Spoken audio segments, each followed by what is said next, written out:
Branded content has become this catch-all term for, well, pretty much everything in marketing these days. But it's definitely a pretty vague term, and its definitions are getting worse.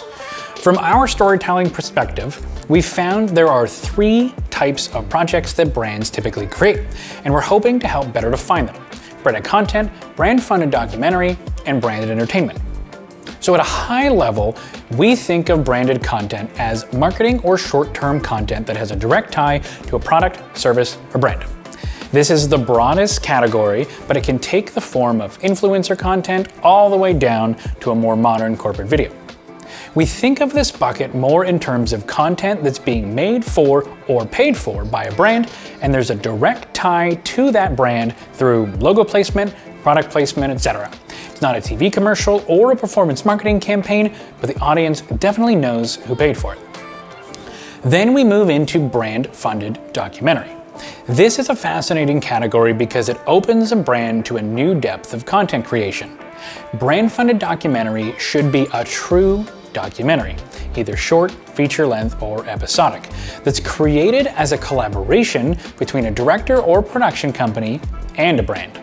Some brands like Patagonia and Yeti have even created their own internal studios that specialize in developing these stories. The key here is that these are actually documentary in their storytelling. They are not intended to sell a service or product. Trust and integrity for the story is also so important to the production companies and directors in the space that many will often maintain editorial control, knowing that their funding is coming from a brand. It's a two-way trust-based relationship.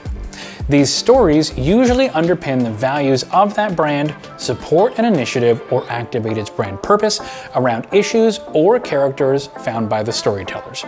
The less presence a brand has in these films, the more integrity they have to an audience. And finally, branded entertainment. While not new, branded entertainment is becoming more common and a bit harder to delineate from just pure entertainment. And I think that's great both for audiences and for creatives. We define branded entertainment as stories created by a brand that are made purely for the purpose of entertaining an audience.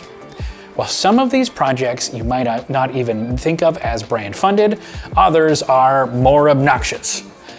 The Barbie movie, while yes, Barbie is everywhere, and the marketing team behind the film did an amazing job, the film itself is just that, a film designed to entertain an audience.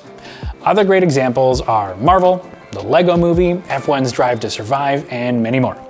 There's lots of opportunity for a brand to capitalize on branded entertainment's reach, but the central piece itself, the series or feature, should be made purely to entertain and satisfy an audience, not to directly sell them a product.